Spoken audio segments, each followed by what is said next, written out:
నమస్కారం, welcome to GK news 9. MLC election లో ఒక మేరు పర్వతాన్ని ఢీకొంటున్నారు. ఈ ఢీకొనే క్రమంలో మీరు ఆచరించే ఆచరణ ఎట్లుంటుంది? ఇప్పుడు నేను మొదలు చెప్తున్నా, ఎన్ని పర్వతాలు వచ్చినా ఎన్ని కొండలైనా మనం ఏలు చూపితే కొండవాకేటోళ్ళం. కాబట్టి అలాంటి పర్వతాలన్నీ లెక్క కాదు. ఎందుకంటే జీవితంలో ఎన్నో ఆటుపోట్లు, ఎన్నో మైలు రాయిలు దాటినట్టు వాడిని. అంటే చాలామంది సమాజంలో మనసుని దోసుకున్నటువంటి, డబ్బులు సంపాదించిన ఆలోచన లేదు కాబట్టి చాలామంది మనసులు సంపాదించారు. చాలామంది యొక్క ఆలోచన విధానాన్ని, చాలామంది యొక్క అంటే భవిష్యత్తును అధ్యయనం చేసిన వ్యక్తిని. కాబట్టి ఎన్ని పర్వతాలు వచ్చినా, ఎన్ని సముద్రాలు వచ్చినా ఈదే శక్తి ఉన్నది, కొట్టే శక్తి ఉన్నది, మాట్లాడే శక్తి ఉన్నది. నా గలం ఉంది, నా గొంతు ఉంది. నన్ను ఆదరిస్తున్నారు, ప్రేమిస్తున్నారు. కాబట్టి నాకు పర్వతాలు లెక్క కాదు, గుట్టలు లెక్క కాదు, రాళ్ళు లెక్క కాదు, రప్పులు లెక్క కాదు, పైసలు లెక్క కాదు. యాదగిరి శేఖరరావు అంటే చతురుడు అన్నారు 100%. ఎందుకంటే యాదగిరి శేఖరరావుకు అన్ని తెలివితేటలు ఉన్నాయి, అన్ని జ్ఞానాలు. అంతమందినైనా సంపుతామని హత్య కూడా, బెదిరించడం హత్య కూడా నా మాటలు, నేను మాట్లాడిన అంటే నా రిసీవింగ్ అవన్నీ కూడా వచ్చి కూర్చుని మాట్లాడి వెళ్ళిపోయాను. కాబట్టి ఖచ్చితంగా నాకు నా ఆలోచన విధానం, నా ప్రక్రియ 100% ఎదుటివారి ఎంత కోపాన్నైనా, ఎదుటివారు ఎంతమంది శత్రువు అయి ఇబ్బంది పెడదామని వచ్చినా కానీ మళ్ళీ వాళ్ళ మనసును గెలుచుకొని ఒక ఫ్రెండ్గా అయింది. కాబట్టి నేను అజాత శత్రువును. నాకు ఎవరు శత్రువులు కాదు, ఎవరు మిత్రులు కాదు, అందరు మిత్రులే. కేవలం ప్యాకెట్ మనీ తీసుకొని కరీంనగర్ వచ్చిన మీరు ఈరోజు ఒక మహా సామ్రాజ్యాన్ని నిర్మించి ఇవాళ శాసన మండలికి మీరు ఏదైతే పోటీ పడాలన్న ప్రయత్నం చేస్తున్నారో అందులో మీరు ఎంచుకున్న మార్గం సరైనది. 100%. నేను ఒక ట్రస్మాకు 22 ఏళ్ళు సేవ చేసిన కాబట్టి ఒక అధ్యక్షుడిగా, ఒక సెక్రటరీగా, ఒక ఆనరరీ ప్రెసిడెంట్గా, ముఖ్యంగా ఒక అడ్వైజర్గా పనిచేసినప్పుడు తృప్తి వచ్చింది. చాలా ఏరియాలలో వెళ్ళినప్పుడు, ఒక ఐఏఎస్ ఆఫీసర్ దగ్గరికి వెళ్ళినప్పుడు, ఐపీఎస్ ఆఫీసర్ వెళ్ళినప్పుడు ఎవరో ఒకరు ఫోన్ చేస్తేనే లోపలికి ఎంట్రీ ఉంటుంది. ఒకవేళ మనం ఫోన్ చేయకుంటే డైరెక్ట్గా కూర్చుంటే, అర్జీలో కూర్చుంటే 3 నుంచి 5 అని అంటారు. ఆ సమయంలో వాళ్ళకు సమయం దొరికితే మనం పిలుస్తారు, లేకుంటే లేదు. ఒకవేళ డైరెక్ట్గా నాకు నేరుగా పరిచయం ఉంటే, సార్ వచ్చినా, మేడం వచ్చినా అంటే లోపలికి రాణిస్తారు. ఇన్ కేస్ ఆఫ్ లేదు అంటే ఎవరన్నా రాజకీయ నాయకులు, అది కూడా పలికిబడిన నాయకుడు ఫోన్ చేస్తే లోపలికి మనకు అపాయింట్మెంట్ ఉంటుంది. సో ఇవన్నిటిని అనుభవించిన కాబట్టి ఒకసారి మనం ఎందుకు ఎమ్మెల్సీ కాకూడదు, మనం ఎందుకు డైరెక్ట్గా ఐఏఎస్లు, ఐపీఎస్లు? ఎందుకంటే చట్టాలు కానీ, శాసనాలు కానీ, జీవోలు కానీ, మెమోలు కానీ డిస్కషన్ అయ్యేది సచివాలయంలో సెక్రటరేట్ల, కమిషనరేట్ల. కాబట్టి మనకే ఆ పదవి ఉన్నదంటే ఎవరు అక్కర్లేదు, మనమే నేరుగా వాళ్ళతో కూర్చోండి, మంచిది చెడేదని డిస్కషన్ చేసే ఆలోచన వస్తుంది. ఈవెన్ ముఖ్యమంత్రి గారి దగ్గర కూడా చెప్పే ఆలోచన వస్తుంది మనకు, వాళ్ళ దగ్గరికి వెళ్తే. సో శేఖరరావు సార్ చేస్తుంటేనే కస్మా 2 భాగాలుగా విడిపోయిందనే అపవాదం. కస్మా 2 భాగాలు ఏం విడిపోలే, ఎప్పటి నుంచో ఇవి 2 భాగాలుగానే ఉన్నాయి. ఒక భాగం శేఖరరావు, ఒక భాగం ఇంకో పర్సన్, అది విడిపోలేదు. యాదగిరి శేఖరరావు అంటాడు. ఆ 2 భాగాలు కూడా ఎన్నడో కలుస్తాయి. ఎవరు కొట్లాడినా కాజు కొట్లాడుతారు కాబట్టి కొన్ని ఉంటాయి. రేపు సంఘాలు అనేటప్పుడు రకరకాలుగా వస్తూ ఉంటాయి, సంఘాలు అనేవి పోతుంటే వస్తుంటాయి. అవి విడిపోలేదు, తాత్కాలికమే. ఇప్పుడు ఈ ఎన్నికలనే కలుస్తాయి. మద్దతు ఇస్తారు నాకు. వాళ్ళు కూడా ఎవరైతే పక్క జరిగినో వాళ్ళు కూడా మద్దతు ఇస్తున్నారు. రేపు ఎల్లుండి వాళ్ళు కూడా వచ్చి మద్దతు ఇస్తారు. ఇవ్వరు వచ్చిండే ఆయన కూడా వస్తున్నాడు. ఎస్ఎన్ రెడ్డి వారు వస్తున్నారు.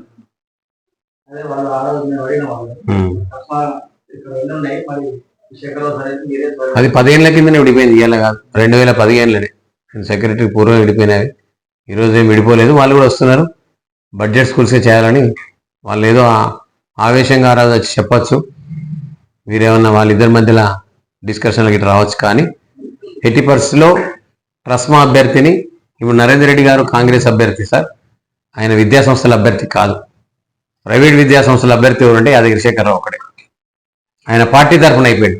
నరేంద్ర రెడ్డి సాబ్ అనేది పార్టీ తరఫున అయింది, ఇంకెవరు అనేది పార్టీ తరఫున అయ్యారు. కానీ నేను పార్టీ కాదు. ప్రైవేట్ విద్యాసంస్థల మనిషి ఎవరు అంటే యాదగిరి శేఖరరావు. మీరు ఇదేం మొదటిసారి పోటీ చేస్తున్నారా? గతంలో కూడా పోటీ చేశారు? గతంలో పోటీ చేయలే, నామినేషన్ వేసిన అప్పుడున్న కేసీఆర్ గారు అప్పుడున్న పరిస్థితుల్లో నువ్వు డ్రాప్ కావాలని మా సంఘంతో అప్పుడు నేను స్టేట్ సెక్రటరీ ఉంటే ప్రెసిడెంట్గా శ్రీనివాస్ రెడ్డి గారు ఉంటే వారిని పిలిచి ప్రగతి భవన్లో కేటీఆర్ గారు కేసీఆర్ గారు చాలామంది డిస్కషన్ చేసిన తర్వాత చంద్రశేఖర్ గౌడ్ గారికి టికెట్ ఇచ్చి మీరు ప్రైవేట్ విద్యా సంస్థలకు అన్ని పనులు చేస్తా, ఖచ్చితంగా మీరు డ్రాప్ కాండి, శేఖర్రావు గారికి ఏదో ఒక పదవి తప్పకుండా ఇస్తా అని హామీ ఇచ్చారు. ఆ సందర్భంగానే అప్పుడు డ్రాప్ అవ్వడం జరిగింది.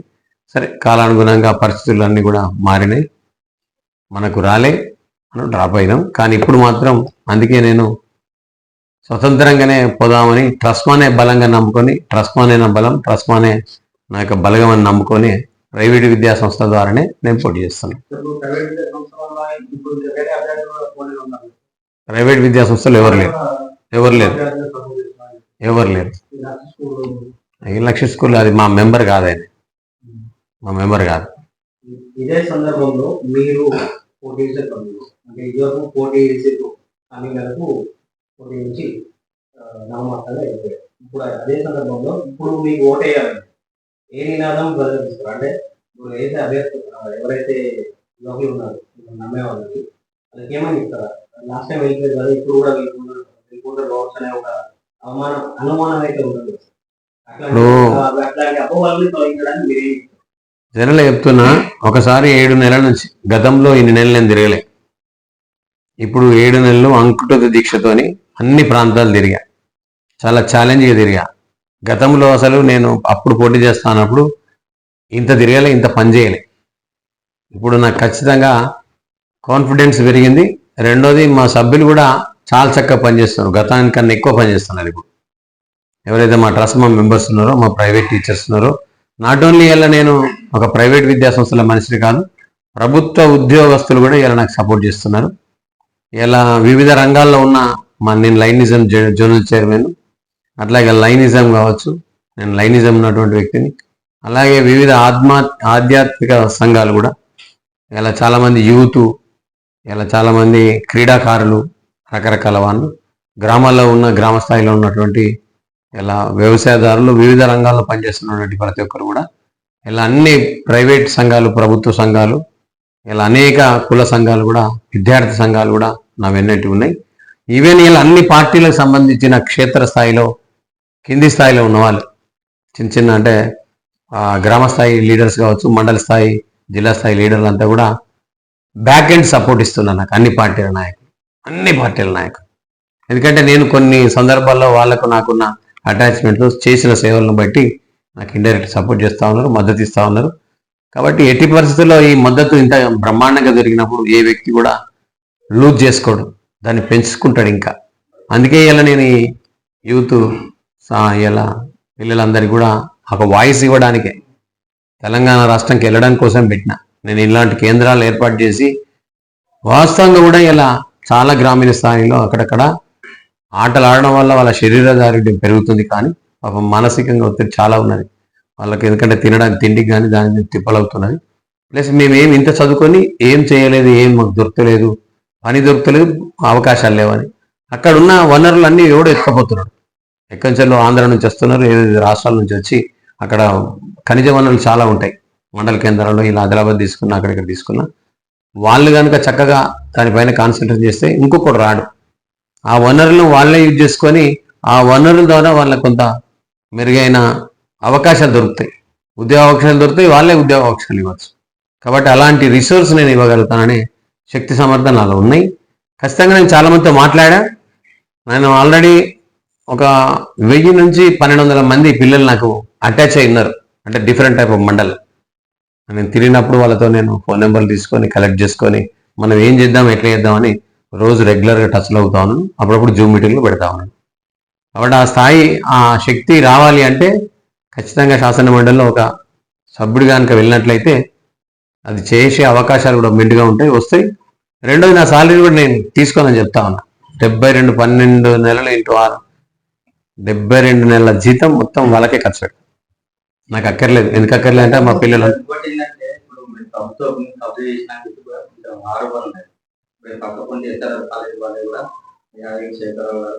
ఇప్పుడు ఇది దాదాపు కట్టి కన్స్ట్రక్షన్ చేసి 94 అంటే 30 ఏళ్ళు అవుతుంది. ఎవరైతే కళ్ళు మూసుకొని నిద్రపోరు, ఎవరైతే కళ్ళు మూసుకొని తీరు, దీని మీద 4 లోన్లు ఉన్నాయి. కెనరా బ్యాంక్ లోన్ ఇచ్చింది, యూనియన్ బ్యాంక్ లోన్ ఇచ్చింది, ఒక ప్రొఫెక్టస్ బి ఇచ్చింది. పనికిరాని రోజు చాలా మంది చెప్తూ ఉంటారు, చాలా రకాలుగా మాట్లాడుతూ ఉంటారు. ఒక ప్రభుత్వ భూమిని కబ్జా చేసుకొని బాటశాలలో పెడితే ఆషామాషి కాదు అది. నా పక్కన వీటన్నీ ఇండ్లే ఉన్నాయి. మొత్తం ఇది రద్దుబదులు. ఇది మాకు అమ్మీరు కొనుక్కున్నాం. ఇది రిజిస్ట్రేషన్ అయినా లోన్లు వస్తూనే నడుస్తుంది. కాబట్టి అదంతా పుకారాది. గతం నుండి శేఖర్రావు గారు టిఆర్ఎస్ కు అనుబంధంగా ఎన్నో ఎన్నికలలో వారి విజయం కోసం కృషి చేసి, అదే బీఆర్ఎస్ ఇవాళ ఎమ్మెల్సీ టికెట్ ఎందుకు ఇవ్వలేదు? గతంలో ఇవ్వలేదు, ఇప్పుడు కూడా నేను ఎందుకంటున్నానంటే, మనము పార్టీ క్షేత్రస్థాయిలో కావచ్చు, పార్టీ సిద్ధాంతాల పరంగా కావచ్చు, పార్టీ ఆలోచనల మేరకు మనం అందుబాటులో లేము కావచ్చు, వాళ్ళు అనుకున్న విధంగా మనం లేవు కావచ్చు. మనకేం తెలుస్తుంది? నాకేం తెలియదు కదా వ్యక్తిగతంగా. అవతలి వాళ్ళు ఆ పార్టీ సిద్ధాంతాలు కానీ పార్టీ యొక్క పైన ఉండే లీడర్స్ మధ్యలో ఓ పార్టీ థింకింగ్ డిఫరెంట్ ఉంటుంది. ఆడ రాజకీయ కోణం ఉంటుంది, కులాలు ఉంటాయి, మతాలు ఉంటాయి, అనేక రకాలుగా మనం కుటుంబోతం కావచ్చు. 100%. మీ మీద ఒపీనియన్ ఎట్లా ఉంటే అంటే సేమ్ క్యాస్ట్. మరి ఇంకొకటి ఎంపీ గారికి, మాజీ ఎంపీ గారికి మీరు చేసిన సేవ ఇంతవరకు అంత బహిరంగంగా ప్రైవేట్ వ్యక్తులు వచ్చారు. అంత సేవ చేసిన మీకు వినోద్ రావు గారు ఉన్నారు కదా, వారు ఖచ్చితంగా టికెట్ ఇప్పిస్తారు, ఈసారి ఖచ్చితంగా ఎమ్మెల్సీ టికెట్ శేఖర్రావు గారిదే అనే ప్రచారం చాలా సందర్భాలలో చాలా వేదికల మీద మీ ఎగస్పార్టీలు ఎవరైతే ఉన్నారో వాళ్ళంతా చర్చలు జరుగుతుంది. కానీ తీరటానికి వస్తే ఇంతవరకు కూడా ఎమ్మెల్సీ టికెట్ ఎవరికి కేటాయించలేదు. అది మీకు వస్తుందంటారా, లేకపోతే వేరే ఎవరైనా వస్తుంది? పార్టీ టికెట్ పార్టీ ఈసారి ఎవరిని పెడతలేదు. ఎందుకు పెడతలేదంటే, ఇప్పుడిప్పుడే పార్టీ పుంజుకుంటుంది. ఈ సందర్భంగా అంటే ఇది అంతర్మదనం, ఇది నాకు తెలిసిన విషయం. వాళ్ళు ఏం డిస్కషన్ చేస్తారు నాకు తెలియదు. కానీ పార్టీ ఇప్పుడిప్పుడే పెట్టి కొట్లాడి, ప్రభుత్వం లేదు ఇప్పుడు కొట్లాడినా గెలిచినాక ఆ మనిషి ఇక్కడ ఉండడం వల్ల ప్రభుత్వానికి పోతాడా అనేది కూడా వాళ్ళకు ఆలోచన కావచ్చు. కాబట్టి ఎవరి మీద ఎవరికి నమ్మకాలు ఉంటాయి. చాలామంది అటు ఇటను ఊగిసలాడుతూ ఉన్నారు. కాబట్టి ఇప్పుడిప్పుడే టిఆర్ఎస్ వైపు మల్లుతున్న, అంటే ప్రభుత్వం పైన వ్యతిరేకత అంతా కూడా పార్టీకి మల్లుతున్న తరుణంలో ఇప్పుడు మళ్ళీ అది ఈ సందర్భంలో పెట్టి వాళ్ళ నిర్ణయం కనుక దెబ్బ కొట్టిందనుకోండి, ఎందుకనే ఆలోచన చేస్తున్నట్టున్నారు. కాబట్టి దానిపైన నేను ఎక్కువ స్పందించకుండా మొదటి నుంచి కూడా నేను ఇండిపెండెంట్ క్యాండిడేట్ అని వెళ్ళడం జరిగింది. గతంలో అధికారంలో ఉన్న పార్టీ మిమ్మల్ని విత్డ్రా చేసుకోమంటే చేసుకున్నారు. ఇప్పుడు అధికారంలో ఉన్న పార్టీ అదే మాట్లాడింది. అధికారంలో పార్టీ ఆల్రెడీ నన్ను ఎందుకు అడుగుతారో, నేను ఎన్నడూ కూడా వెళ్ళలే కదా. పార్టీ టికెట్ కావాలనో, లేకపోతే నేను మీ పార్టీ తరఫున పోటీ చేస్తానో, మీ సహాయ సహకారం కావాలని ఏం ఆశ ఉండదు నాకు. ఇదివరకు అప్పుడు పార్టీ ఏం ఆశ్రయించాలి, ఇప్పుడు ఏం ఆశ్రయించాలి. ఆశలు అంటే ఏముండయి. ఆశలు ఆల్రెడీ దెబ్బతిని ఉన్నాయి కదా. ఆల్రెడీ నమ్మే మనం వెళ్ళినప్పుడు దెబ్బతిన్నాను. అట్లాంటివి వాళ్ళు నాకు ఫోన్ చేయరు, ఎవరు కూడా ఫోన్ చేయరు. ఎందుకు ఫోన్ చేయరు అంటే, నేను ఆల్రెడీ డిసైడ్ అయి ఉన్నాను తెలుసు. రేపు 3వ తేదీన నామినేషన్ ఇస్తున్నా. మొదటి నామినేషన్, చివరి 2వ దఫా 10వ తేదీన ఇస్తున్నా భారీ ర్యాలీతో. ఆల్రెడీ నామినేషన్ ఫామ్స్ అన్ని తెచ్చుకున్నాం. దానికి సంబంధించినంత కూడా కసరత్తు జరుగుతూ ఉంది. అంతా కూడా ఫార్మింగ్ సంబంధించిన అన్ని కూడా ముందుకెళ్తున్నాం. ముగ్గురు లేరు సార్. ఎవరు? Mushtaq Ali private school member కాదు ఆయన. ఈజ్ నాట్ ఆ సర్వీస్. ఎక్కడ మీకు సర్వీస్ కనవాలి ఆయన? ఎక్కడన్నా మీకు ముస్తాక్ అలీ గారికి సర్వీస్ కనబడదా? అంటే ప్రైవేట్ ట్రస్మాకి సంబంధించి వారి పాఠశాల వారు నడుపుకున్నారు. కానీ ట్రస్మాలు ఎక్కడన్నా నేను గిజ్జేస్తున్నా గజ్జేస్తున్నా అనేది ట్రస్మాలు ఎక్కడ కనవాలే కదా. కనబడితే ఆయన ప్రైవేట్ స్కూల్ అసోసియేషన్ సభ్యుడు అంటాం మనం. ఎన్నడనక్క మీరు లోకల్లో ఉన్నారు కదా. ఏ రోజైనా ఆయన ప్రైవేట్ సంఘంలో కానీ ప్రైవేట్ స్కూల్స్ అసోసియేషన్లో కానీ ఆయన స్పందన కానీ ఆయన వ్యవస్థ కానీ కనవాలి కదా. బట్ ఈ స్కూల్ రన్నర్ అంతే. ఆయన ఇంటర్నేషనల్ స్కూల్స్, ఆయన కూడా కార్పొరేట్ స్కూల్స్. ఆయనకి 5-6 ఉన్నాయి స్కూల్స్. హైదరాబాద్లో 2 ఉన్నాయి, ఇక్కడ కరీంనగర్లో 4 ఉన్నాయి. అవసరం ఇంకా 4-5 ఓపెన్ చేస్తారు. కాబట్టి ఇది నాట్ అవర్ మెంబర్. ఆయన బడ్జెట్ స్కూల్ కాదు. మా బడ్జెట్ స్కూల్లో ఉన్నది ఒకే ఒక వ్యక్తి. మొత్తం జూనియర్, డిగ్రీ అన్నిట్లో కూడా ఒకే ఒక వ్యక్తి, యాదగిరి శేఖర్రావు. అది ప్రైవేట్ విద్యా సంస్థల వ్యక్తి. ఒకే వ్యక్తి ఉన్నాడు అంతే. గ్రాడ్యుయేట్స్ అభ్యర్థులు ఏదైతే ఉన్నారో ప్రైవేట్ విద్యా సంస్థల నుంచి ఉన్నారు 4 గ్రాడ్యుయేట్స్ అభ్యర్థులుగా నిలబడ్డారు. అందులో అత్యధికంగా పోటీ పడుతున్నది 2 వ్యక్తులు. ఒకటి మీరు, రెండోది ఆల్ఫోర్స్ విద్యా సంస్థల. ఆయనని ఢీకొనాలంటే ఈ మిగతా అభ్యర్థుల్ని మీరు ఏదో రూపకంగా వాళ్ళని విడ్రా చేయించగలుగుతారా, లేకపోతే అక్కర్లేదు, ఎవరు విడ్రా అక్కర్లేదు. ఎవరు ఎందుకు విడ్రా అవుతారు? ఎవరి ఆశయాలు వాళ్ళకు ఉంటాయి, ఎవరి ఆలోచనలు వాళ్ళకు ఉంటాయి. ఇది ప్రజాస్వామ్యం, డెమోక్రసీ.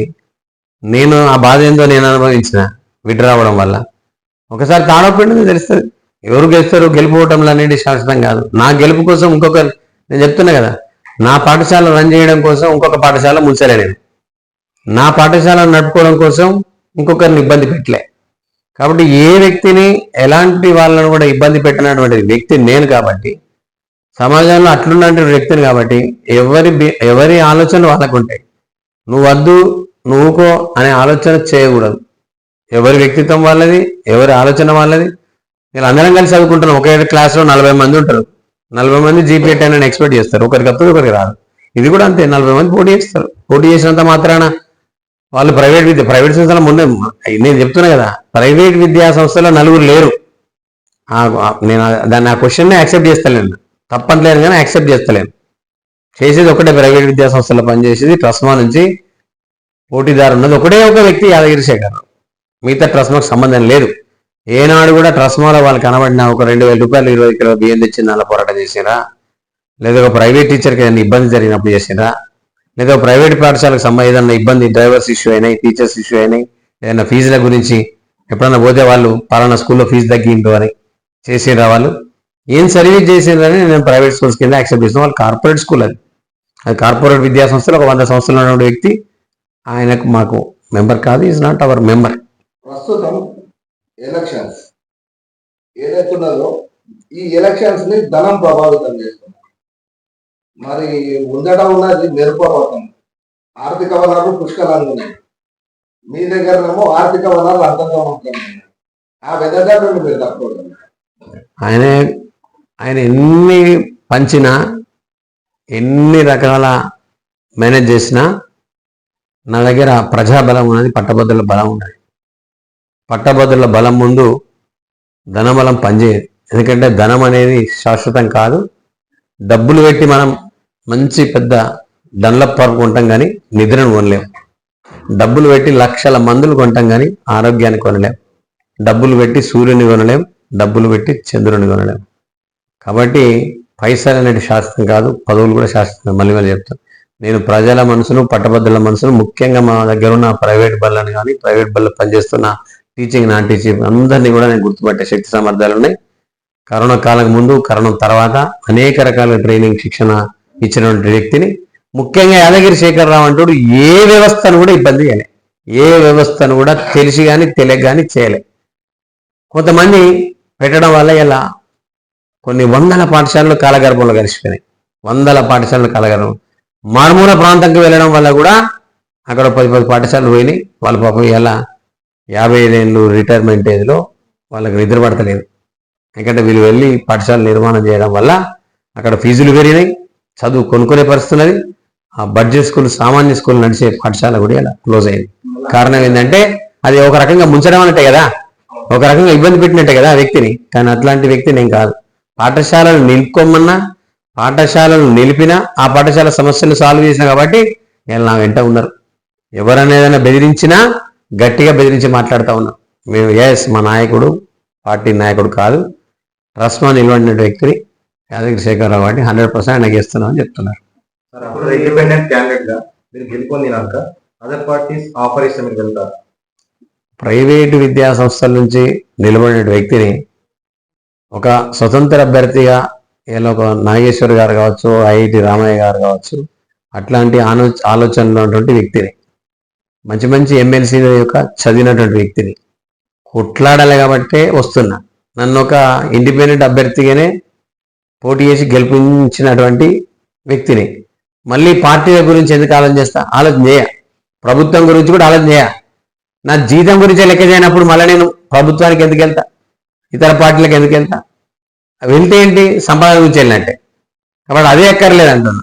నాకు సేవే కావాలంటున్నా కాబట్టి ఇక దాని గురించి ముచ్చటే ఉండదు. ఇంకా ఖచ్చితంగా కొట్లాడడమే. ఇలా అనేక రకాలుగా అమ్మాయిలందరికీ స్కూటీలు అన్నారు, ఇవాళ లేవు.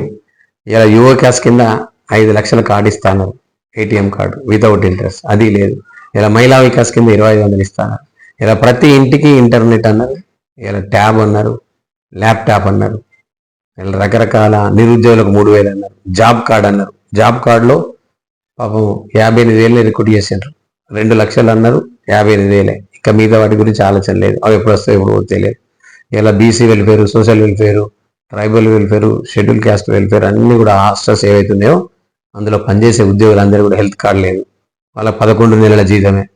వాళ్ళ ప్రాబ్లమ్స్ అట్లున్నాయి. కోర్టులో కూడా సిఆర్పిఎస్ 41A ఏదైతే ఉందో స్టేషన్ బెయిల్ అది వద్దు అని అంటున్నారు. లాయర్లకు స్టైఫండ్ కావాలంటున్నారు, జూనియర్ లాయర్లకు. వాళ్ళకు కూడా పక్కా భవనాలు లేవు. ఇలా సిపిఎస్ అని ప్రభుత్వ టీచర్లకు కాంపెన్సేషన్ పెన్షన్ స్కీమ్ అని, ఓల్డ్ పెన్షన్ స్కీమ్ కావాలని కొట్లాడుతూ ఉన్నారు. కొంతమంది 2003లో డిఎస్సి పడి 2005లో రిక్రూట్మెంట్ అయ్యారు. ఆ చంద్రబాబు గారు వారి పుణ్యాన్ని ఇలా పాపం 11,000 మంది ఇలా వాళ్ళు ఓపీఎస్ లేకుండా సిపిఎస్ కన్వర్ట్ అయ్యారు. కానీ నోటిఫికేషన్ మాత్రం 2003లో అప్పుడు ఉద్యోగం సెలెక్ట్ అయ్యి ఒక ఆర్డర్ 2005లో రాజశేఖర్ గారు ఇవ్వడం వల్ల వాళ్ళు ఇలా రిటైర్మెంట్ కోల్పోయారు, పెన్షన్ కోల్పోయారు. ఇలా చాలామంది పెన్షన్స్ 2021 నుంచి 40,000 కోట్ల పెండింగ్ ఉంది. ఇలా వాళ్ళ బెనిఫిట్స్ లేవు. 60 లక్షల నుంచి 90 లక్షల వరకు పెండింగ్ ఉంది. వాళ్ళు ఇల్లు కట్టి ఉన్నారు, పెళ్లి చేస్తున్నారు, ఆరోగ్యం కొరకు ఖర్చు పెట్టినారు, అబ్రాడ్ పంపించారు, హైయర్ ఎడ్యుకేషన్. అట్లాంటి ఒక 61 ఏళ్ళ తర్వాత ఇలా గిర్ర దిగుతున్నారు. వాళ్ళకి ఓన్లీ పెన్షన్ వస్తుంది కానీ బెనిఫిట్స్ రావట్లేదు. ఆ బెనిఫిట్స్ 40,000 కోట్లు. ఇలా ఫీ రియంబర్స్మెంట్ ఉన్నది 8,000 కోట్లు. చాలా పాఠశాలలు, చాలా కళాశాలలు, జూనియర్, డిగ్రీ, ఇంజనీరింగ్ అంతా కూడా మూతపడ్డాయి. వాళ్ళ పాస్ అయిన పిల్లల యొక్క సర్టిఫికెట్లు అంతా కూడా ఇంకా ఇవ్వలేకపోతున్నారు మేనేజ్మెంట్స్. వాటిపైన కేసులు అయితే ఇదే విషయంలో మీరు ఇప్పుడు పట్టభద్రుల ఎలక్షన్కి పోటీ చేస్తా ఉన్నారు.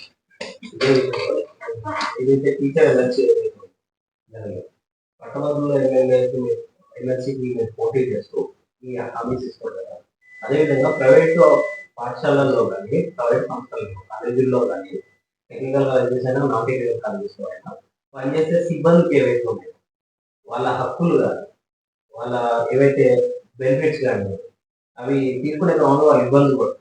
మీరు వెళ్ళేది పెద్దలతో ఎమ్మెల్సీ టీచర్ ఎమ్మెల్సీగా వెళ్ళినా, లేదు అంటే గ్రాడ్యుయేట్ ఎమ్మెల్సీకి వెళ్ళినా మీరు ఎలాగో వెళ్ళేది పెద్దలు. సో ఇలా ప్రాబ్లమ్స్ని ఎట్లా అడ్రస్ చేస్తారు? ఒక క్వశ్చన్. రెండో క్వశ్చన్ ఏంటంటే, ఎన్నికల ప్రచార సభలో అయినా లేదంటే వ్యూహాల్లో అయినా మీ ప్రత్యర్థులు ఆల్రెడీ కొన్ని అంశాల్లో ముందున్నారు, అది కనిపిస్తాము. అంటే లైక్ మేము ఇంతమందిని ట్రైన్ చేస్తాము, వాళ్ళ ద్వారా వాళ్ళ ఎడ్యుకేషన్ స్థాయిని పెంచుతామని చెప్పేసి వాళ్ళు హామీ ఇస్తారు. సో వీటిని మీరు ఎట్లా అధిగమిస్తారు? ఈ 2 క్వశ్చన్స్. జనరల్గా నేను తిరిగినంత నా క్యాన్వసింగ్లో నేను కలిసిన ఓటర్లను ఎవ్వరు కలలే. ఇప్పుడు ఎవరైతే ప్రత్యర్థులు ఉన్నారో నేను ప్రతిరోజు ఒక 20 నుంచి 30 పాఠశాలలు, 30 విద్యా సంస్థలు, అది ప్రభుత్వ పరంగా ప్రైవేట్ పరంగా కలిసా. ఎవరైతే కొంత పోల్ మేనేజ్మెంట్ చేసి ఓటర్ను ఇన్ఫ్లుయెన్స్ చేసే కొన్ని వాడలల్లో అక్కడక్కడ అట్లాంటి వాళ్ళని కూడా వివిధ రకాల అంటే మేనేజ్మెంట్ చేసే వాళ్ళందరూ కూడా కలిసా. నేను పొద్దున 6 గంటలకు వెళితే రాత్రి 11-12 గంటల దాకా సింగిల్గా తిరిగి సింగిల్గా కలిసి నాకున్న ఏదైతే ఆడుందో ఆ ప్రాబల్యం, అక్కడ ఉన్న ఫోర్స్ ఉందో వాళ్ళని మెడ్పెట్టుకొని తిరిగా. ఇప్పటికీ నా వర్క్ నడుస్తున్న టీం వర్క్ ఒక 1,500 మంది తిరుగుతున్నారు. ఒక 100 కార్లు తిరుగుతున్నాయి ఇప్పటికీ నా కొరకు. ఇప్పుడు కూడా స్టిల్ పనిచేస్తున్నాయి. అన్ని ఏరియాలలో 13 జిల్లాలలో పనిచేస్తున్నాయి.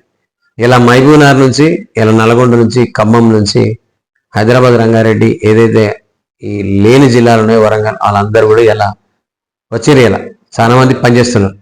మీ ప్రయత్నం యాక్టివ్ నడుస్తుంటారు, దానిలో ఎటువంటి ఆలోచన లేదు. బట్ నేను అనేది ఏంటంటే, ఒక ఎలక్షన్ అంటే ఎటువంటి బయాస్ లేకుండా ఒక స్వేచ్ఛ వాతావరణంలో ఎలక్షన్ నిర్వహించాల్సిన బాధ్యత ఉంటుంది. అట్లాంటప్పుడు జిల్లాలో ఉన్న వ్యవస్థలు అనేవి ఏదో ఒక వర్గానికో లేకపోతే ఏదో ఒక అభ్యర్థికో ఫేవర్ గా ఉన్నట్టుగా కనిపిస్తే ఈ ఎలక్షన్స్ అనేవి ఇంపాక్ట్ అయ్యే అవకాశం లేదంటారా? ఎట్లా అంటారు?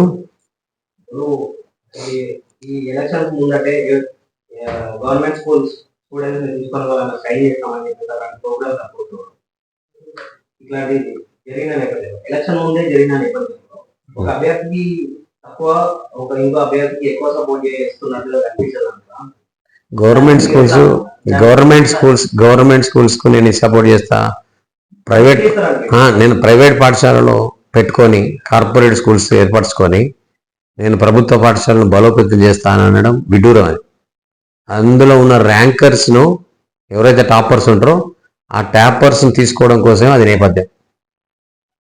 మా ప్రైవేట్ పాఠశాల కూడా ఎవరైతే టాపర్ ఉంటారో ఆ టాపరే వాళ్ళని తీసుకొని వెళ్ళిన సందర్భాలు ఉన్నాయి. ఆ టాపర్తోనూ నలుగురు వెళ్ళిపోతూ ఉంటారు. తన స్వలాభము, తన పాఠశాలను పెంపొందించుకోవడం కోసమే, తన పాఠశాలను ఇంప్రూవ్మెంట్ చేసుకోవడం కోసమే అట్లాంటి పరీక్షలు కానీ అట్లాంటి నిర్వహణ జరుగుతుందని నా నమ్మకం. అది అంటే తెలుసు. అది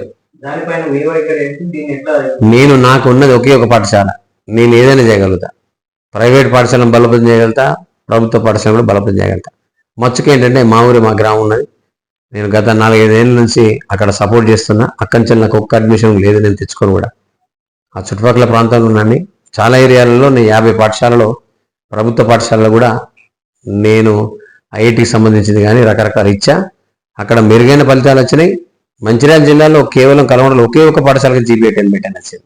ఒకే ఒక పాఠశాల. అది నేను ఏదైతే పోర్షన్ ఇచ్చినో, ఏదైతే సిలబస్ ఇచ్చినో, ఏదైతే నేను ఇచ్చినో ఇప్పటికీ మీరు వెళ్ళి తెలుసుకోండి, ఎంక్వైరీ చేయండి. మీరు బై ఫోన్ ద్వారా నేను HM నెంబర్ కూడా ఇస్తా. ఎవరి మెటీరియల్ ద్వారా వచ్చింది, ఏం చేస్తున్నామో తెలుస్తుంది. అక్కడి నుంచి నాకు రావు అడ్మిషన్. ఎందుకు రావంటే నేను తెచ్చుకోను, హాస్టల్ రారు వాళ్ళు. కాబట్టి పేద పిల్లలకు మార్పు తీసుకురావాలంటే మా మిస్సెస్ కూడా ప్రభుత్వ టీచరే కాబట్టి తెలుసు నాకు. ప్రభుత్వ పాఠశాలను బలోపేతం చేయాలంటే ఆ వ్యాపార కాంక్ష కానీ ఆ వ్యాపార బుద్ధి కానీ ఉండకూడదు. కాబట్టి నా వ్యాపార ధోరణి కాదు, నాది సేవా ధోరణి. కాబట్టి 100% చేస్తాననే కాన్ఫిడెన్స్ నాలో ఉన్నది. నేను వందల పాఠశాల పెట్టి పక్కన వెళ్ళి ఇళ్ళకెళ్ళి గుంజుకొని పిల్లల్ని పెంచే విధానం నాకు లేదు. అది స్వస్తి పలకాలని నేను నా యొక్క ఎజెండాలో ఉంది. ఒక మనిషి 100 పాఠశాలలు నడపకూడదండి. ఇలా మనం అందరం ఇంతమంది ఉన్నాం. మీరు ఒక క్వశ్చన్ వేసారు, తన క్వశ్చన్, తినో క్వశ్చన్. కాబట్టి మీ మేధస్సు బయటపడ్డది. ఇలా అదే ఒకటే గుడి కింద అనుకోండి, మీ మేధస్సు అట్లే ఉంటుంది, నా మేధస్సు అట్లే ఉంటుంది, వీరి మేధస్సు అట్లే ఉంటుంది. ప్రైవేట్ స్కూళ్ళలో ఫీజుల గురించి అసలు ఫీజులు ఎంత ఉండాలి, మీ దానిలో ఫిఫ్త్ నుంచి ఎంత అమౌంట్ తీసుకుంటారు? దీనికి చట్టం అనేది సార్ మీరు ఇప్పుడు గెలిస్తే ఇంతకుముందు అవుతుంది కదా, ఇప్పుడు మీరు గెలిస్తే ప్రతి ఒక్క స్కూళ్ళలో ఏంటి ఇప్పుడు ABCD కేటగిరీ కంపల్సరీ నేను ఎన్నో ఏళ్ళు చూడుతున్న సంఘం ద్వారా ఇప్పుడు నా 170 లాక్ దాకా తీసుకుంటారు. దీనిపైన ఇప్పుడు నేను గెలిస్తే కనుక 100% నాకు వస్తే అవకాశం ABCD అవసరం ఈ కేటగిరీ వైజ్గా వాళ్ళ ఫెసిలిటీస్ని బట్టి అక్కడ ఫీజు నిర్ణయిస్తే ఆ ఫెసిలిటీస్ ఉంటేనే ఆ పాఠశాల నడవాలని ఒక ఖచ్చితమైన ప్రణాళికబద్ధమైనటువంటి జీవో తీసుకురావాలని లేదా చట్టమే తీసుకురావాలని ప్రయత్నిస్తా ఉన్నాను. ఎందుకంటే అక్కడక్కడ కూడా ఇబ్బందులు ఏర్పడుతూ ఉన్నాయి. ఫీజులు గింత అని లేదా పేరెంట్ కట్టకపోవడం, ఇద్దరి మధ్యలో కూడా ఒక లొల్లి, ఒక అంటే స్ఫూర్తి అనే వాతావరణం ఉండాలి. ఎందుకంటే పేరెంట్ సహకరించాలి పాఠశాలకు, పాఠశాల మేనేజ్మెంట్ పేరెంట్ సహకరించాలి, ఈ ఇద్దరు టీచర్ సహకరించాలి. ఈ ముగ్గురు సహకరిస్తేనే అక్కడ పిల్లోడికి చదువు చక్కగా వస్తుంది. కాబట్టి పిల్లోడికి నేను ఏమంటున్నా, ఈ ఫీజుల నిర్ణయం అనేది 100% కేటగిరీ వైజ్గా జరగాలి. దానిపైన మొన్న విద్యా కమిషన్ మురళి గారికి ఇచ్చడం, అది ఖచ్చితంగా అమలు అయ్యే విధంగా నేను డెఫినెట్ కృషి చేస్తాను. ఎందుకు చేస్తానంటే ఇటు ప్రైవేట్ పాఠశాలకు సంబంధించిన 30 ఏళ్ళ నుంచి పరిచయాలు ఉన్నాయి అన్ని స్థాయిలో. అంటే గ్రామీణ స్థాయి నుంచి నగర స్థాయి వరకు, కార్పొరేషన్ వరకు, GHMC వరకు పరిచయాలు ఉన్నాయి. అటు ఆఫీసర్స్తో కూడా పరిచయాలు ఉంటే వీళ్ళని కూర్చుండబెట్టి ఇట్లా కాదు ఇట్లా అని చెప్పి ఆ సర్దుబాటు తీసుకొచ్చే అంటే సమన్వయపరిచే శక్తి నా దగ్గర ఉన్నది. కాబట్టి ఈ ఫీజులు వెళ్ళిపోతుంది, చిన్న అంశాలు అక్కడెక్కడ ఉన్నాయి అవన్నీ కూడా తీసేస్తా. అది 100% కాన్ఫిడెన్స్. 90% స్కూల్స్ కనీస నిబంధనలు పాటించడం లేదు, కనీస అవసరాలు కూడా వాళ్ళకు కల్పించడం లేదు. ముఖ్యంగా ఇది 2000 ముందు ఏంటంటే అక్షరాస్యత పెంపొందించు కోసం అప్పుడున్న జీవోలని కూడా ఇప్పుడు మా బడికి ఇచ్చినాయి పాఠశాలకు పర్మిషన్స్. కేవలం ప్రభుత్వం అప్పుడు 37-38% ఉండే. అది లిటరసీ భారతదేశంలో. ఇవాళ 78.7 అయిందంటే కారణం ప్రైవేట్ పాఠశాల పర్మిషన్స్ ఇవ్వడానికి. అవి ఎందుకు ఇచ్చినాయంటే ఆ నిబంధనలు కూడా మన చేతిలో ఉండాలి.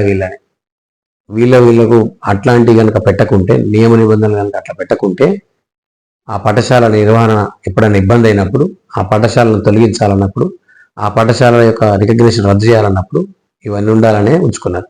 రెండోది, వాళ్ళు పెట్టే నియమ నిబంధనలు కనుక ఉంటే ఏ పాఠశాల నడవది. ఇలా పెద్ద పెద్ద పాఠశాలలు కూడా కనుమరుగవుతాయి. ఒక్క భారతదేశంలో సింగిల్ పాఠశాల, ఒక్క పాఠశాలకు ఉండాలి.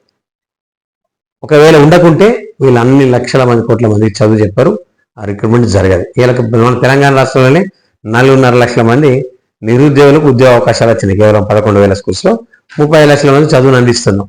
కాబట్టి నియమ నిబంధనలు కేవలము వాళ్ళ ఆజమాయిషిలో, వాళ్ళ చేతిలో, వాళ్ళ కంట్రోల్ ఉంచడం కోసమే అలాంటి నియమ నిబంధనలు పెట్టి ఉన్నాయని చెప్పినట్టు మాతోని చేయించుకొనే ఆ పర్మిషన్స్ ఇచ్చారు. అది కేవలం వాళ్ళకి తెలుసు, మాకు తెలుసు, ప్రజలకు తెలుసు, సంఘానికి తెలుసు. కాబట్టి అవి లేవనంత మాత్రాన పాఠశాల యొక్క రికగ్నిషన్ విడ్రా కానీ అట్లా జరిగింది. ఇది అంటే సేవా దృక్పథం. ప్రభుత్వంతో కాని పనిని ప్రైవేట్ రంగం ద్వారా చేయిస్తున్నారు. అన్ని వనరులు సేకరించి ఇంతమందికి ఇన్ని వేల కోట్లు, ఇలా ప్రభుత్వ బడ్జెట్ 25,000 కోట్లు ఖర్చు పెడుతున్నది విద్యారంగంలో. ఒకవేళ వీళ్ళందరి ప్రైవేట్ పాఠశాల గుర్తింపు కనుక తీసేసింది అనుకోండి, లక్షల కోట్లు కావాలి. ఎక్కడ చేస్తుంది? కాదు కదా, పాసిబుల్ కాదు. చిన్న చిన్న రేకుల చెట్లలో కానీ అపార్ట్మెంట్ నడిపిస్తుంటారు స్కూల్స్. ఎట్లున్నాయంటే 2 రూమ్లలో దాదాపు 30-40 మంది కూర్చున్నారు. ఒక స్టూడెంట్ 30-40 వేలు ఇస్తున్నారు. చిన్న రేకుల చెట్టు పైన ఉంటారు, కింద కూర్చొని. జనరల్ గా ఒకప్పుడు డాంబర్ రేకులు ఉండే, ఒకప్పుడు ఇలా టిన్ రేకులు ఉండే పైన. ఇప్పుడు అన్ని బంగ్లాలు 90% ఇలా బంగ్లాలు అయినాయి. మన దగ్గర ల్యాబ్స్, లైబ్రరీలు, ఆటలు పాటలు అన్నీ కూడా ఒకవేళ గ్రౌండ్ లేకున్నా పక్కన గ్రౌండ్లకి వెళ్ళి తీసుకెళ్ళి ఆడిస్తున్నారు. చాలామంది మున్సిపల్ గ్రౌండ్స్ కావచ్చు ఆ ఏరియాలో ఉన్నాయి. ఇప్పుడు చాలా అంటే మార్పు చాలా వచ్చింది. 30 ఏళ్ళకి ఉన్న పాఠశాల ఈరోజు లేదు, ఈరోజు అంతా అప్డేట్ అవుంది. ఇలా చాలా ఏరియాలలో కూడా అంటే ఆన్లైన్ ఎడ్యుకేషన్ ఇవ్వడం, టచ్ బోర్డ్స్ పెట్టడం, రకరకాల కాంటెంట్ని డెవలప్ చేసి పిల్లలకి ఎంతో కొంత నేర్పాలని ఉంటున్నది. ఒకవేళ నేర్పకపోతే కాలగర్భం కలిసినవి కూడా మీకు కరోనా తర్వాత 3,000 పాఠశాలలు అయినాయి. బికాజ్ ఆఫ్ మెయింటెనెన్సే, బికాజ్ ఆఫ్ వాళ్ళు ఇచ్చే విద్యను పేరెంట్స్ నచ్చకనే ఇంకో పాఠశాలకు వెళ్ళారు. కాబట్టి పేరెంట్కి ఛాయిస్ ఉంది, ఇక్కడ ఛాయిస్ ఉంది, ఛాన్స్ కాదు, ఛాయిస్ ఉంది. కాబట్టి ఎక్కడికంటే అక్కడికి వెళ్తారు. చివరిగా పట్టభద్రులకు మీరు ఏం చెప్పదలుచుకున్నారు? ఎలాంటి హామీలు ఇచ్చుకుంటూ మీరు ముందుకు వెళ్తున్నారు? వాళ్ళు మీకు ఎందుకు ఓటే? ముఖ్యంగా పట్టభద్రులందరికీ కూడా నేను ఈరోజు దాదాపు ఇన్ని ఏరియాలలో తిరిగి ఇలా ఉద్యోగస్తులకు, నిరుద్యోగులకు, అనేక రంగాల్లో పనిచేస్తున్నట్టు పబ్లిక్ అండ్ ప్రైవేట్ ప్రతి ఒక్క పట్టభద్రుడు కూడా ఇలా ఏదో ఆశ కొద్దీ చదువుకున్నటువంటి వ్యక్తులు, ఏదో సాధించాలి, నేనేమో చేయాలనే తపన ఉన్నటువంటి వాళ్ళే డిగ్రీ పీజీ చదువుకున్నారు. ఇలా ఇంజనీరింగ్ గ్రాడ్యుయేట్స్ కావచ్చు, ఎవరైనా అది మెడికల్ ఏదో ఒక రంగంలో. మరి అట్లాంటి వ్యక్తులకు అసలు ఆ స్థాయిలో వెళ్ళి రాజకీయ నాయకుడు ఎన్నడూ కూడా వాళ్ళ కనసనలో కానీ వాళ్ళ అంశాల పట్ల ఏ రోజు కూడా శాసనమండలిలో కానీ శాసనసభలో చర్చించిన దాఖలాలు లేవు. అసలు వాళ్ళను ముందుకు తీసుకెళ్లే ప్రయత్నం చేయలే. నిరుద్యోగులకు ఎన్నడూ కూడా ఎక్కడ కూడా కొంత లిటరసీ విషయంగా జరిగింది కావచ్చు, కానీ వాళ్లకు అంటే జ్ఞానాన్ని అందించడంలో అంటే ఒక లౌక్యం అనేది బాగా ఇంపార్టెంట్. చదువు వల్ల మార్కులు వస్తాయి, చదువుకోగలుగుతాడు, కానీ జ్ఞానం రాదు. మరి అట్లాంటి జ్ఞాన కేంద్రాలను ఏర్పరిచినట్లయితే సొంతగా తనకు తాను నిలబడే శక్తి సామర్థ్యాలను తీసుకురావాలని చూస్తా ఉన్నాను. ఎందుకంటే ఆ ఎక్స్పీరియన్స్లో నేను అట్లే గెయిన్ అయినా. నేను నాతో పాటు చాలామంది 100 మంది గెయిన్ అయ్యారు. నాకు ఇలా చూస్తున్నాను, నేను చాలామందిని, వేల మందిని. కాబట్టి వాళ్ళందరి ఆలోచన మేరకే నేను పట్టభద్రులందరికీ కూడా అది ఉద్యోగస్తులు ఎలా ఇబ్బందుల్లో ఉన్నారు, నిరుద్యోగులు ఇబ్బందుల్లో ఉన్నారు, ఇలా వర్తక వాణిజ్య వ్యాపారులు ఇబ్బందుల్లో ఉన్నారు, ప్రతి ఒక్కరు ఇబ్బందుల్లో ఉన్నారు. కాబట్టి అవన్నిటిని కూడా కూలంకషంగా చర్చించిన, అధ్యయనం చేసిన. కాబట్టి పట్టభద్రులు నన్ను నమ్ముతున్నారు. పట్టభద్రులకు నేను ఖచ్చితంగా ఏదో ఒకటి వాళ్ళ రంగాలపైన వాళ్ళ టేస్ట్ ఉన్నదానిపైన ముందుకు తీసుకెళ్ళడానికి కేంద్ర రాష్ట్ర ప్రభుత్వాలు అవసరమైతే అనేక రాష్ట్రాల తిరిగి కూడా నా పనే తిరుగుడు. పొద్దున్నెత్తే ఎటో దిక్కు వెళ్తుంటా, ఇంట్లో ఎక్కువ నేను అసలు చాలా తక్కువ ఇంటి పట్ల కానీ ఈవెన్ ఇతర రంగాల పట్ల ఎప్పుడు ఏదో ఒకటి చేయాలని తపన ఉన్నట్టు వ్యక్తి కాబట్టి ఖచ్చితంగా నాకు మద్దతు ఉందని చెప్తున్నాను. Last year. అయితే కొన్ని స్కూల్ ప్రైవేట్ స్కూళ్ళల్లో నియమ నిబంధనలకు వ్యతిరేకమైన స్కూళ్ళకు ఆర్టీఐ పెడుతుంది. ఆర్టీఐ పెడితే ఏంటంటే ఎన్నో ఆఫీసుల మీరు ఒకటి హైకోర్టు స్టే ఉన్నటువంటి ఒక జీవో చూపిస్తాను ఇస్తలేవు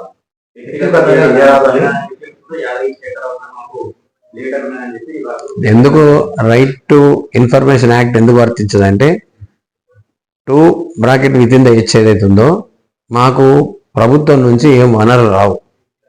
ప్రభుత్వం మమ్మల్ని కేవలం నోటిఫికేషన్ ఇవ్వలే, మాకు మేము స్కూల్ పెడతామని అప్లై చేసుకున్నాం, దానికి పర్మిషన్ గ్రాంట్ ఇచ్చింది. కానీ నోటిఫైడ్ ద్వారా అయితేనేమో ప్రభుత్వం యొక్క అనుమతులు కానీ ప్రభుత్వం యొక్క నియమ నిబంధనలు ఉంటాయి. కేవలం మేము పాఠశాల పెట్టుకుంటున్నాం కాబట్టి మాకు ఎక్కడ కూడా యాక్ట్లో మాకు సంబంధించింది ఇవ్వకూడదు అనేది హైకోర్టు మాకు ఇచ్చింది. కాబట్టి దాని ద్వారా రైట్ టు ఇన్ఫర్మేషన్ యాక్ట్ అనేది మాకు వర్తించదు ముమ్మాటికి. దాన్ని అడగడం కూడా తప్పుగానే భావిస్తా ఉన్నాం. నియమ నిబంధనలు లేకుండా నడవచ్చు అంటుంది. నేను నియమ నిబంధనలు అంటే కేవలం ప్రభుత్వము ఎందుకు ఇచ్చింది అని అంటే మమ్మల్ని గుప్పిట్లో పెట్టుకోవడానికి అలాంటి నియమ నిబంధనలు పెట్టింది. అవి లేవు అని ప్రభుత్వానికి తెలుసు, పాఠశాలకు తెలుసు, తల్లిదండ్రులకు తెలుసు. వాళ్ళకే టీచర్స్ కూడా లేవు స్కూల్. దాని గురించి కూడా అడిగిన కూడా అది అంటే 50% మాకు ఒకటి ఇచ్చారు. దాని ప్రకారం నడుచుకుంటాం. మాకు ప్రతి స్కూల్లో మీకు క్వాలిఫైడ్ డిఎల్ఈడి ట్రైనింగ్ చేయించారు 2016-18లో ఇన్స్టాల్స్ టీచర్స్కు. అది ఈక్వలెంట్ బిఎడ్ డిఎడ్. ఇప్పుడు almost lakhs of people BEd DEd చదివినారు. ఎక్కడో ఒకళ్ళు ఇద్దరు ఉంటే ఉండొచ్చు అది రిసెప్షన్లో అక్కడికి.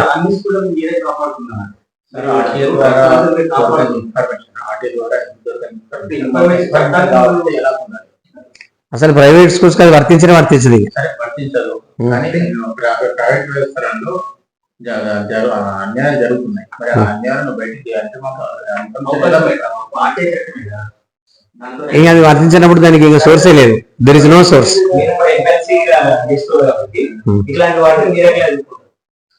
నేను ఏమంటున్నా, ఇప్పటి వరకు ప్రైవేట్ పాఠశాలలో తప్పు జరగలేదు, తప్పు జరిగిందని నేను భావించట్లేదు.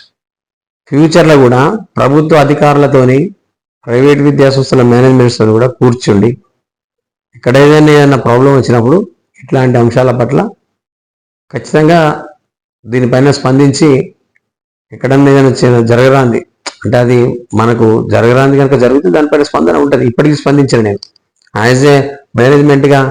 ఇది తప్పు జరిగినప్పుడు కూడా తప్పని అనలే, దాన్ని ఉప్పని అనలే. తప్పును తప్పే అంటాం, ఉప్పును ఉప్పు ఉంటుంది. ఎందుకంటే చట్టం ఉంటుంది, చట్ట ప్రకారం వెళ్ళడమే కదా. కాబట్టి ఆ యాక్ట్ వర్తించినప్పుడు చట్టం ఉన్నది, ప్రభుత్వ అధికారులు ఉన్నారు, మంత్రులు ఉన్నారు. ఇంకొకటి కూడా నేను రోజు కొట్లాడేది కదా, ప్రైవేట్ పాఠశాలలో పనిచేస్తున్న ప్రతి ఒక్కరు కూడా సంరక్షణ చట్టం కావాలి, వాళ్ళకి హెల్త్ కార్డు కావాలి, హెల్త్ ఇన్సూరెన్స్ కావాలని కొట్లాడుతా ఉన్నాం. కారణం ఏంటంటే చట్టం వస్తే ఇవన్నీ పోతాయి. ఇలా ఒక కార్మికుడు చట్టం ఉంది, ఇలా ఒక న్యాయవాదికి చట్టం ఉన్నది, ఇలా ఒక రైతుకు చట్టం ఉన్నది, అందరికీ చట్టాలు ఉన్నాయి.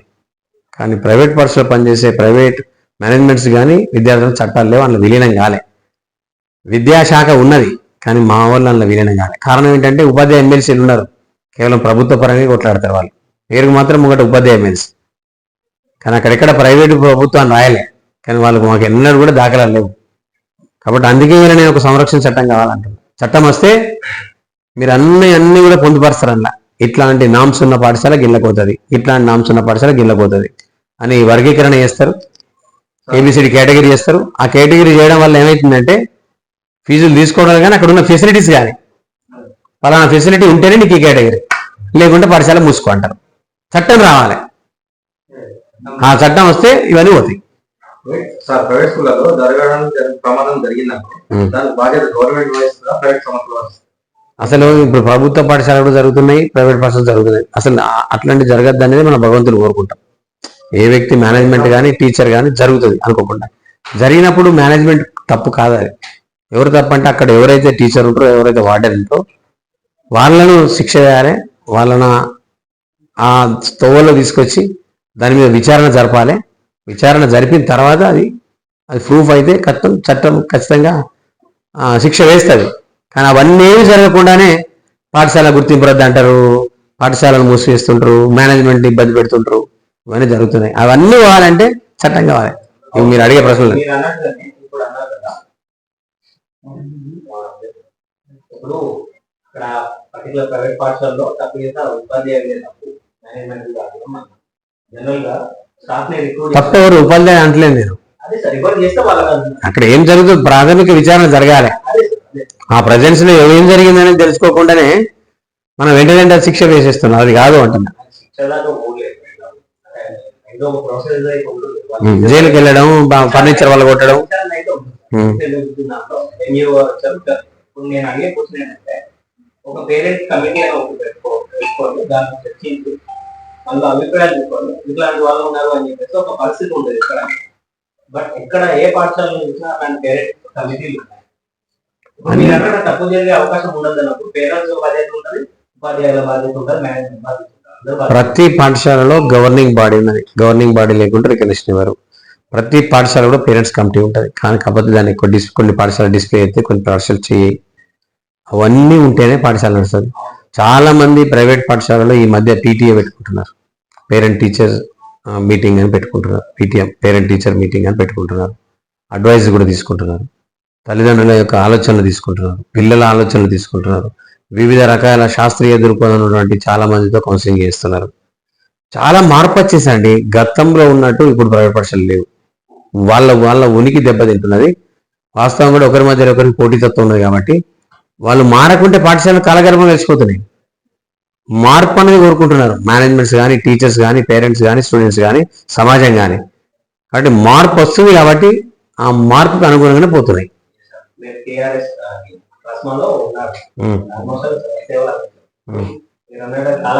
కలిసిపోతున్నారంటే వీళ్ళు ఈ స్కూల్ కు పలానా జరిగితే ఆ స్కూల్ వాళ్ళు రక్షించారు, ఆ స్కూల్ మీద జరిగితే ఈ స్కూల్ రక్షించారు. ఇదంతా ఒకరినొక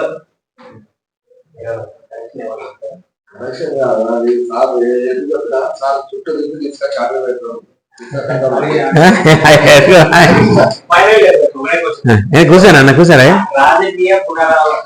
రాజకీయ నిరుద్యోగానికి ఇది పునరావాస కేంద్రంగా మారేది కాబట్టి దీన్ని చేంజ్ చేయాలనే ఉద్దేశంతో ఒక మీద ఒక నినాదం ఇచ్చింది.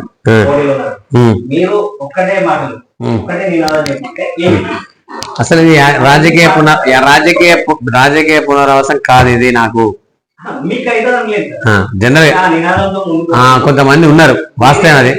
వాళ్ళు టైటిల్ నేమ్ కి వస్తున్నారు, కొంతమంది పేర్లకు వస్తున్నారు, కొంతమంది ప్యాషన్ కి వస్తున్నారు, కొంతమంది ఇంకేదో సంపాదించాలని వస్తున్నారు. నేను అవన్నీ కాదు. నేను ప్రజలకు అంటే ముఖ్యంగా పట్టభద్రులకు, నిరుద్యోగులకు సేవ చేద్దామని ఆలోచన ఉంది కాబట్టి 100% సేవా దృక్పథంలో వచ్చిన ఇల్లేదో సంపాదించాలని లేదు, ఉన్నాయి కాపాడుకోవడం లేదు నాకు.